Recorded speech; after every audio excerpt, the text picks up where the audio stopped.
Avec le Trends Invest Challenge gratuit de Trends Tendance, tout le monde peut investir. Investissez 100 000 euros virtuels, gagnez 10 000 euros bien réels. Participez sur investchallenge.be. Bienvenue à Z sur 7, votre podcast Z quotidien. Aujourd'hui, nous sommes le 7 avril et nous avons un tout nouvel épisode de Z sur 7 pour vous. Depuis le début de l'année, on a un niveau d'incertitude qui a atteint des sommets. La guerre commerciale déclenchée par Donald Trump fait trembler l'économie mondiale. Menace pour l'Europe, risque pour la Belgique. Olivier Mouton revient sur les dessous d'un bouleversement historique avec Charlotte de Montpellier, économiste chez ING.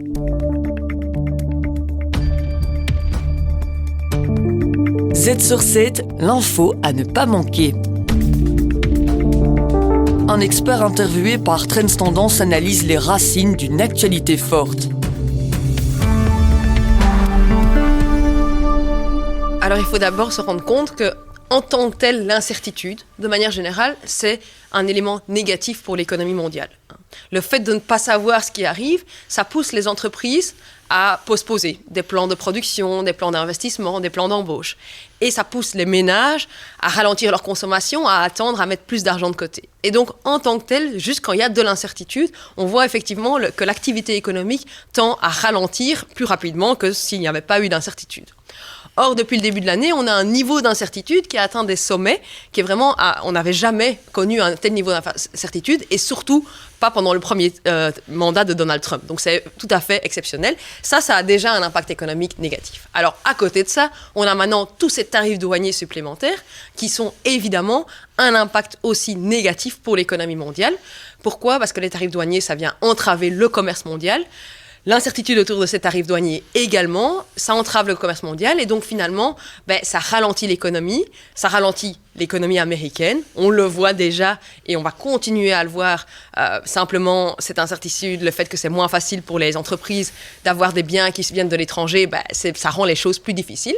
Mais ça ralentit aussi l'activité des exportateurs nets, comme l'Union européenne, comme la Belgique, et comme les pays, par exemple, d'Asie du Sud-Est. Et donc, in fine, sur l'ensemble, tout le monde voit son économie ralentir à cause des barrières commerciales. Est-ce que ça a un caractère rationnel ? Parce qu'on a plutôt l'impression de dire que c'est même pas bon pour les États-Unis, en fait. Donc, comment on peut expliquer une telle démarche radicale ? Non, en fait, d'un point de vue purement économique, c'est pas très rationnel. On sait que ça a un coût économique majeur et toutes les guerres commerciales dans le passé l'ont montré, donc c'est pas une surprise. Effectivement, ça ralentit la croissance et pour le pays qui impose des tarifs douaniers, ça tend à augmenter l'inflation. Ici, on parle de tarifs douaniers massifs, ça veut dire une hausse importante de l'inflation à attendre aux États-Unis. On sait que la hausse de l'inflation, c'est pas bon pour une économie, ça pousse la Banque centrale à devoir réagir en augmentant ses taux ou en ne les baissant plus, et c'est évidemment plus négatif pour les plus pauvres qui vivent plus proches de leurs moyens, je veux dire, et donc qui consomment beaucoup de biens. Effectivement, là, ils vont sentir leur pouvoir d'achat impacté. Donc, c'est clairement négatif d'un point de vue économique, et surtout à court terme, parce qu'on a un ralentissement économique et on a plus d'inflation. L'idée de Donald Trump, c'est de se dire qu'à long terme, ça vaudra la peine, parce que ça va ramener de l'industrie dans le pays, ça va ramener des emplois. Alors là, on peut se poser des questions. Évidemment, c'est très difficile de faire des projections à long terme, on ne sait pas qu'est-ce qui va se passer, mais c'est sûr que les économies américaines étaient déjà au plein emploi, quasiment au plein emploi, avant que Donald Trump commence sa politique. C'est-à-dire que finalement, il n'y avait pas beaucoup d'Américains qui cherchaient un emploi. Donc, l'idée de vouloir ramener des emplois peut se questionner. Alors, on peut dire, voilà, ils veulent réorienter leur économie plus vers l'industrie, moins vers les services. Très bien, mais est-ce que le fait de pousser l'économie à ralentir va effectivement conduire à ça ? C'est un point d'interrogation. Et même si ça, effectivement, in fine, conduisait à une sorte de réindustrialisation, le coût économique et le coût de l'incertitude a été tellement important que c'est peu probable que le calcul soit in fine gagnant. Donc, ça reste assez compliqué de comprendre les justifications. Alors, il y a l'autre justification qui est celle de dire que Donald Trump voudrait les revenus des tarifs douaniers pour financer c'est politique. C'est ce qu'il dit en tout cas. Voilà. Ouais. Donc effectivement, il a un déficit commercial un déficit budgétaire qui est énorme, plus que 6% du PIB en déficit budgétaire. Donc ils ont un problème de finances publiques. Et donc effectivement, l'idée est de se dire, voilà, si on met des taxes sur les biens qui rentrent, on va avoir de l'argent qui rentre dans les caisses de l'État. Et ça permet de financer les choses. Alors oui, ça peut se comprendre et effectivement, les tarifs douaniers vont amener de l'argent dans les caisses de l'État. Le problème, c'est que les estimations qui sont faites sont souvent très optimistes. Comme en fait les tarifs douaniers ne ne maintiennent pas les flux commerciaux comme avant, mais ralentissent les flux commerciaux, effectivement, ce qui va rentrer dans les caisses de l'État va être plus faible. En plus de ça, ils voulaient cet argent pour pouvoir relancer l'économie, par exemple en baissant les taxes auxquelles font face les entreprises. Mais si l'économie ralentit très nettement avec un risque de récession compte tenu du contexte, c'est un peu un petit sparadrap sur une grande difficulté. C'est un peu difficile à comprendre. Donc d'un point de vue économique, ce n'est pas hyper rationnel, très clairement. Pour l'Europe, c'est un énorme coup dur. On sait que c'est notre premier partenaire commercial quand même. Ouais. Ou bien c'est une opportunité si on réfléchit bien. Alors, il faut savoir que l'Europe, on est un exportateur net. Donc, on exporte davantage qu'on importe. Donc, de manière générale, des barrières commerciales supplémentaires, c'est d'office négatif. On a beau prendre le problème dans tous les sens, c'est négatif parce qu'on compte beaucoup sur nos exportations. On compte beaucoup sur nos exportations. Oui, qui vont être freinées vers les États-Unis, en tout cas. Freinées vers les États-Unis. Ouais. Et alors, il y a l'impact direct, donc simplement le fait qu'on va pouvoir exporter moins ou beaucoup plus cher pour les États-Unis, donc ils vont acheter effectivement moins de biens européens, mais il y a aussi simplement le fait que le ralentissement induit sur l'économie américaine va peser sur l'économie mondiale, et donc nos exportations partout dans le monde vont être ralenties. Donc c'est pas juste l'effet direct, c'est aussi plus on aura la concurrence de la Chine sur certains endroits. Donc, et effectivement, on a aussi l'aspect que l'Asie du Sud-Est est très clairement ciblée par les tarifs douaniers, avec des tarifs douaniers annoncés très élevés. Et ça veut dire quoi ? Ça veut dire qu'il va y avoir des capacités exportatrices énormes là-bas qui pourront plus être dirigées vers les États-Unis et qui pourraient se diriger in fine vers l'Europe. Donc globalement, c'est très négatif pour l'économie européenne. Quelle que soit la façon dont on regarde les choses, ça veut dire un ralentissement économique, des prévisions de croissance pour cette année 2025 qui vont être revues à la baisse, qui vont devoir être revues à la baisse, mais aussi pour 2026. Et je ne sais pas si on se souvient, mais effectivement, depuis le début de l'année, on a beaucoup parlé renouveau européen, réarmement, plan d'infrastructure allemand. Autonomie stratégique. Voilà, et ça, c'était des éléments positifs pour l'activité économique, mais en fait, ici, on vient complètement effacer ces éléments positifs et on va même plus loin. Donc, in fine, l'effet net de tout ce qui s'est passé depuis le début de l'année, c'est plutôt négatif pour l'économie européenne et certainement pour la Belgique, oui, parce qui est une petite économie. C'est vrai que certains disent que le fait que l'Allemagne ouvre les vannes budgétaires comme jamais, c'est un tournant historique là aussi. Est-ce que ça ne va pas compenser en partie ce qui se passe là ? Non, ça va pas être suffisant pour compenser en partie parce que ce n'est pas les mêmes timings. En fait, ici, la guerre commerciale, l'impact négatif, il est maintenant, 2025-2026, très fortement. Le plan d'infrastructure allemand, il aura un impact favorable sur l'économie européenne, mais on parle plutôt de 2027, parce qu'il faut le temps que ces projets soient effectivement concrétisés. Et donc, in fine, alors c'est sûr que si on avait eu que la guerre commerciale sans le plan allemand, ça aurait été encore plus grave. Mais le plan allemand en tant que tel ne suffit pas à compenser l'effet négatif de la guerre commerciale. Et donc, on se retrouve à l'heure d'aujourd'hui avec des perspectives plus défavorables qu'elles ne l'étaient au début de 2025. Est-ce que, naïvement, certains disent, diversifions nos relations commerciales, est-ce qu'on peut recréer une autre mondialisation sans les États-Unis ? C'est un peu utopique, sans doute. Probablement que c'est assez utopique, et surtout, si ça devait arriver, ça prendrait beaucoup de temps. Ouais. Il faut de nouveau rappeler que l'économie américaine, c'est plus que 25% du PIB mondial. Donc, je veux dire, pouvoir s'en passer, ça demande de recréer complètement des flux commerciaux. Et effectivement, quand on a la locomotive qui ralentit, ça fait ralentir tout le monde. Donc là, on a clairement une phase difficile. Alors c'est sûr que si ces droits de douane devaient être maintenus dans la durée, et même au-delà du mandat de Donald Trump, maintenus dans la durée, il y aurait petit à petit une réorganisation des flux commerciaux, et probablement que les États-Unis auraient une place moins importante dans les flux commerciaux, seraient plus autosuffisants qu'actuellement. Mais ça va prendre du temps à se mettre en place, et c'est clairement pas... sûr, et probablement c'est peu sûr qu'on en sorte gagnant effectivement. Oui, un système remis à plat. D'ailleurs, l'Organisation mondiale du commerce, elle était déjà pas très vaillante, mais elle est moribonde. Voilà, effectivement, on n'est plus dans un monde où effectivement les règles s'appliquent et sont respectées. Quand on voit par exemple que la justification de Donald Trump pour les tarifs douaniers, c'est un calcul qui est fait sur ce qu'il annonce être des tarifs actuellement mis en place. Et en fait, ce calcul, il n'est pas du tout sur les barrières tarifaires. C'est un calcul où il regarde le solde budgétaire des pays par rapport à l'importance de ce pays en tant que partenaire pour les États-Unis. Donc déjà, juste sur la justification des tarifs douaniers, il y a une erreur ou plutôt une tromperie. Donc, effectivement, si on est dans une situation où on justifie des choses sur des faits qui sont faux, les règles du commerce mondial n'ont plus raison d'être, en tout cas quand on parle avec les États-Unis. Est-ce que l'impact pourrait être encore plus profond, dans le sens où, par exemple, le système monétaire mondial et la référence dollar pourraient être balayés ? Est-ce qu'il y a ça aussi en toile de fond ? Alors, Bon, donc il y a plusieurs éléments là-dessus. Il y a les éléments à court terme et les éléments à plus long terme. Effectivement, dans un monde où on a beaucoup de tarifs douaniers supplémentaires, globalement, c'est plutôt un élément qui va avoir tendance à renforcer le dollar. Ça, c'est de manière générale, quand on l'a observé dans le passé, ça tend toujours à renforcer le dollar, parce que le dollar, en tant que monnaie de référence, et aussi simplement, par exemple, les pays asiatiques, ils vont avoir une force de dépréciation, parce qu'il y a une croissance économique qui s'effondre totalement. Donc, si toutes les devises se déprécient, le dollar, fatalement, s'apprécie. Or, ça, c'est quelque chose qu'on sait que Donald Trump n'aime pas. Il estime que le dollar est trop fort et qu'il voudrait qu'il s'affaiblisse.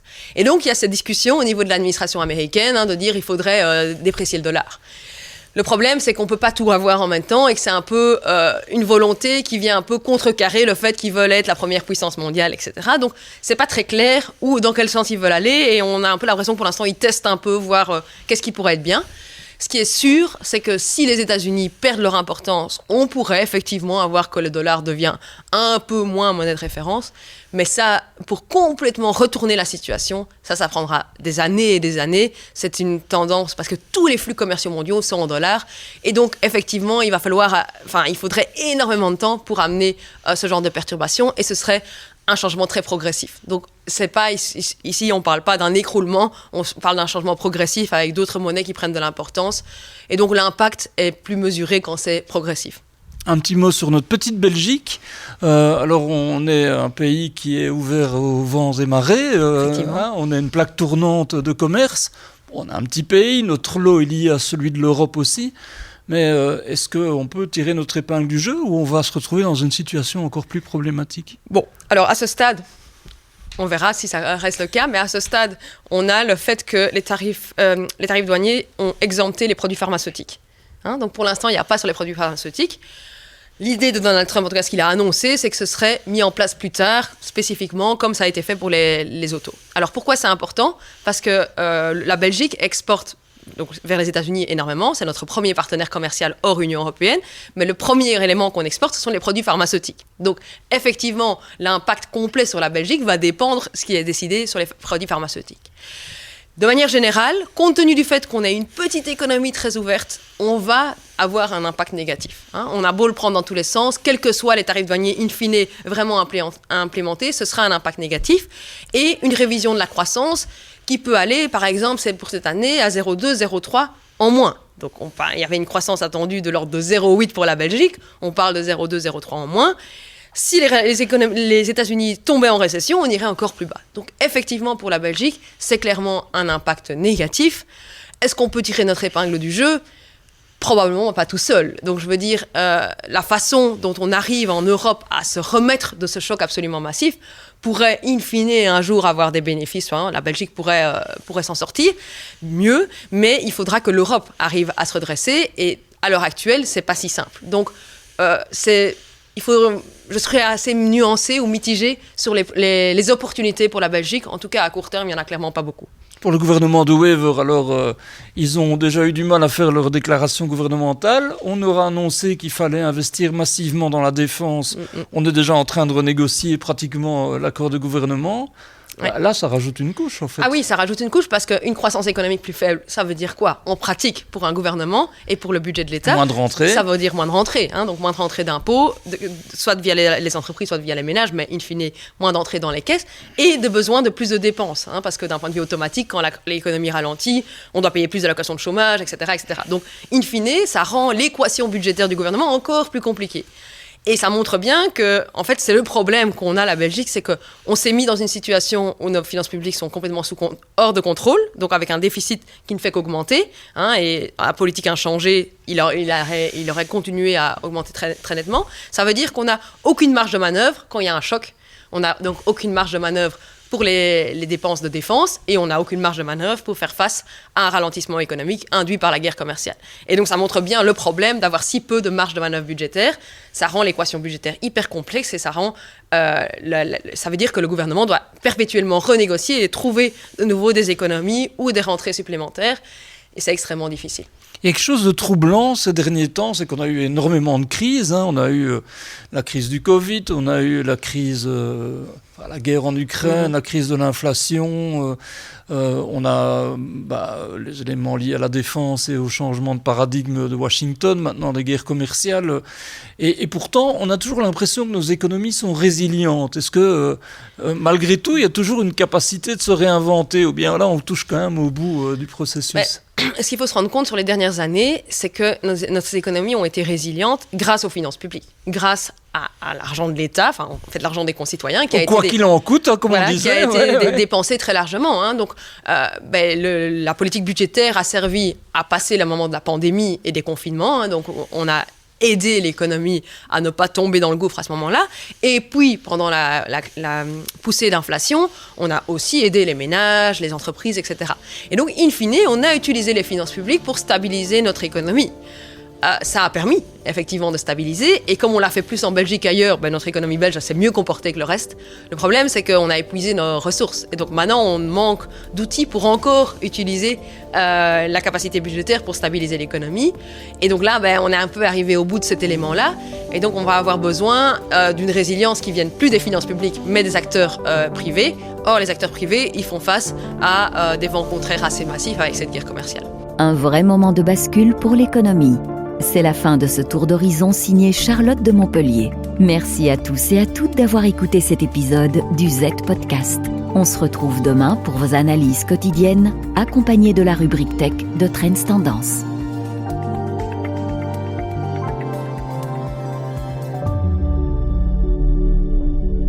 Salut, ici Warren Buffett et je vous invite à participer gratuitement au Trends Invest Challenge. Parce qu'avec Trends Tendance, plus rien ne vous retient d'investir. À moins d'avoir une excuse bidon comme celle de Valérie. J'ai plus d'argent à investir. Valérie, pas besoin d'argent. Vous recevez 100 000 euros d'argent virtuel pour vous lancer. 100 000 euros. Allons. Le Trends Invest Challenge de Trends Tendance. Investissez de l'argent virtuel, gagnez des prix bien réels. Participez sur investchallenge.be.